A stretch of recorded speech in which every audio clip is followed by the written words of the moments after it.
اللہ فی من عنده، رب ذوالجلال فرشتوں کے سامنے فخر کے طور پر ان میں سے ہر ایک کا نام بھی لے گا، ذکر کرے گا فی من عنده، جو فرشتے اللہ کے دربار میں حاضر ہیں، فلاں بن فلاں بیٹھا ہے، فلاں بن فلاں آیا ہے، ان کی حاجات تھیں، ان کے کام تھے، ان کی مصروفیات تھیں، ان کی بیماریاں تھیں، ان کے عارضے تھے، لیکن فرشتوں یہ پھر بھی آ بیٹھے اور تلاوت قرآن اور بیان قرآن کے اندر ثناخوانی مصطفیٰ علیہ السلام میں یہ مشغول ہو گئے۔ تو جس وقت یہ اہتمام چاروں ہو جاتے ہیں تو اب جو دعا مانگی جائے گی اس دعا پر پھر زیادہ برکتوں کا نزول ہوگا، کہ جب رب نام لے رہا ہے کہ فلاں فلاں بیٹھے ہیں، فرشتوں کو فخر سے بتا رہا ہے دیکھو آئے ہیں، بیٹھے ہیں، گرمی میں آئے ہیں، اور فرشتے کچھ طواف کر رہے ہیں، رحمت بھی آ گئی، بخشش کی ہوائیں چل گئیں، تو ایسے میں جب یہی منگتے مانگنا شروع کر دیں گے جن کا نام لے کے رب العرش فرشتوں کے سامنے فخر کر رہا ہے، تو پھر قوی امید ہے جن پہ فخر کر رہا ہے ان کے اٹھے ہوئے ہاتھ بھی رحمتوں سے معمور فرما دے گا۔ نعرہ رسالت، نعرہ رسالت، نعرہ تحقیق، نعرہ حیدری، تاجدار ختم نبوت، تاجدار ختم نبوت، تاجدار ختم نبوت۔ یہ ایصال ثواب ہے، اس ثواب پہنچانا جو اس دین کا ایک امتیازی شعبہ ہے۔ ایصال ثواب یہ ہوتا ہے کہ عمل ایک کرے، وہ چاہے تو اس کا فائدہ جانے والے کو پہنچ جائے۔ بخاری شریف میں حدیث شریف ہے، ہمارے آقا صلی اللہ علیہ وسلم تشریف فرماتے ہیں، ایک شخص نے صحابی رسول صلی اللہ علیہ وسلم نے آ کر سوال کیا، ان اختی ناظرت ان تحج وانہا ماتت، فرمایا میری ہمشیرہ نے نظر مانی تھی حج کرنے کی، لیکن وہ دنیا سے چلی گئی، اب کیا ایسا ہو سکتا ہے کہ کسی طرح میری ہمشیرہ کا حج ہو جائے؟ بخاری شریف میں مختلف رشتوں کے لحاظ سے یہ سوال صحابہ کا موجود ہے، یعنی کسی نے والدہ کے لیے پوچھا، کسی نے باپ کے لیے پوچھا، یہاں صحابہ اپنی ہمشیرہ کے لیے پوچھ رہا ہے۔ تو ہمارے آقا صلی اللہ علیہ وسلم نے یہ نہیں فرمایا کہ میرے صحابی اب اس کے تو عمل کا دروازہ بند ہو گیا، تم جو کچھ بھی کرو اسے کوئی فائدہ نہیں پہنچے گا، یہ جملہ نہیں بولا، بلکہ جواب دیا، اور جواب بھی یوں دیا کہ جواب دینے کا قیامت تک علماء کو طریقہ بھی بتا دیا، کہ صرف جواب ہی نہ آئے، جواب کا طریقہ بھی آ جائے، چونکہ اسلام نے تو قیامت تک رہنمائی کرنی ہے، اور قیامت تک کی ہر چیز قرآن و سنت میں ہے، لیکن معلوم کرنا ہر کسی کے بس میں نہیں، تو جسے کچھ آتا ہو وہ اس کے ذریعے سے جو اسے نہیں آتا وہ کیسے حل کر سکتا ہے مسئلہ۔ تو میرے آقا صلی اللہ علیہ وسلم نے اسی سائل پر سوال کر دیا جواب دینے سے پہلے، فرمایا تم مجھے اس بات کا جواب دو، لو کان علیہ دین اکنت قاضیہ، اگر تمہاری ہمشیرہ نے کسی کا قرض دینا ہوتا اور وہ قرض دیے بغیر دنیا سے چلی جاتی، اور تم اپنی جیب سے پیسے دے کر اس کا قرض اتارتے، تو مجھے تم یہ بتاؤ قرض اترتا یا نہ اترتا؟ یعنی اس مسئلہ سے ایک آسان مسئلہ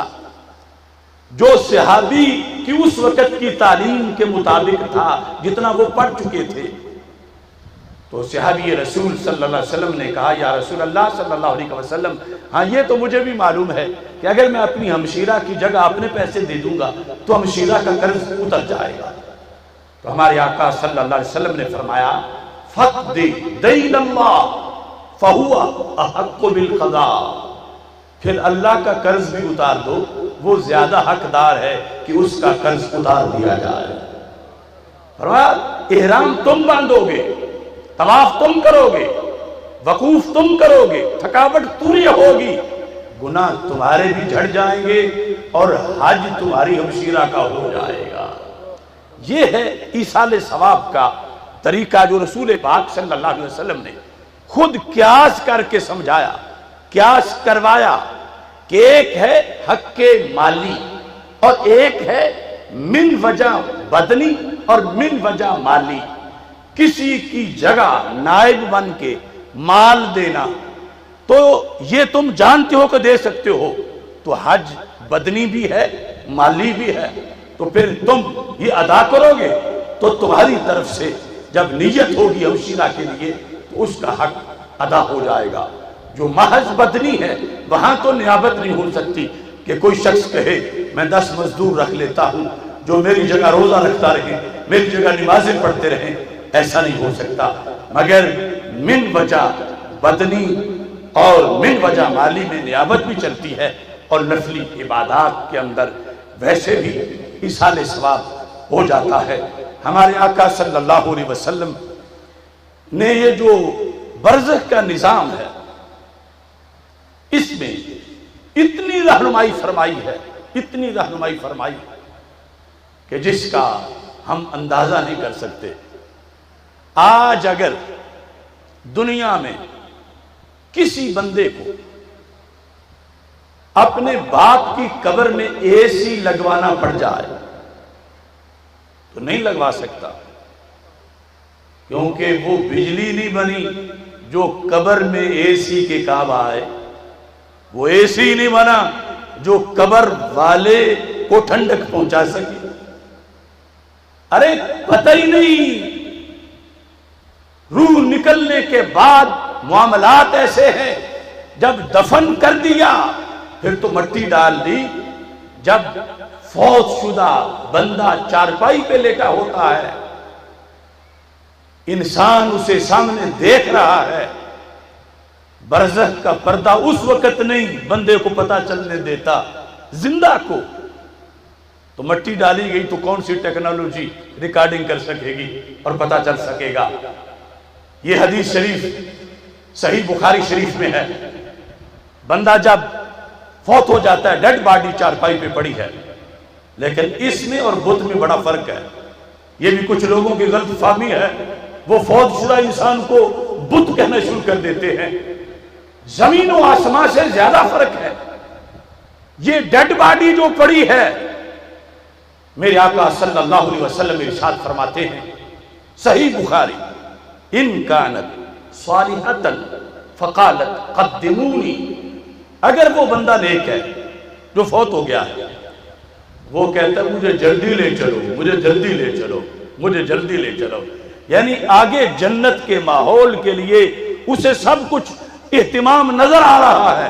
وہ کہتا ہے جنازہ پڑھو، مجھے دفن کرو، جلدی کرو، قدمونی قدمونی، یہ اس کے الفاظ ہیں صحیح بخاری کے مطابق۔ ان کانت غیر صالحہ، اگر وہ نفس برا ہے تو پھر فرمایا وہ چیختا ہے، چلاتا ہے، این تذهبون بها، کہاں لے جا رہے ہو، کہاں لے جا رہے ہو؟ یعنی جب اس کی چارپائی کندھوں پہ اٹھائی گئی، جنہوں نے اٹھائی انہیں آواز نہیں آئی، بول رہا ہے۔ میرے آقا صلی اللہ علیہ وسلم نے پھر اگلی حکمت بھی بتا دی، فرمایا یسمع صوتها کل شیء الا الانسان، اس کی آواز ہر شے سنتی ہے، دونوں طرح کی، گھر میں مرغا ہے تو وہ بھی سن رہا ہے، بکری ہے تو وہ بھی سن رہی ہے، بھینس بھی سن رہی ہے، انسان نہیں سن رہا۔ کیوں؟ فرمایا لو سامعہ لصائقہ، انسان سنے گا تو برداشت نہیں کر پائے گا، صائقہ بے ہوش ہو کے گر پڑے گا، ہو سکتا ہے اس کی روح نکل جائے، چونکہ باقی مخلوقات پر رنج کا حملہ نہیں ہوا۔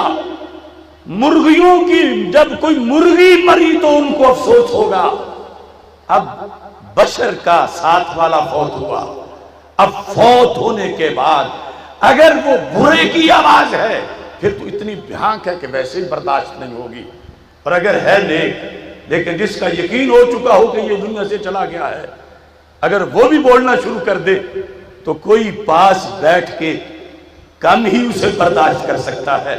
لیکن سرکار نے فرمایا ایمان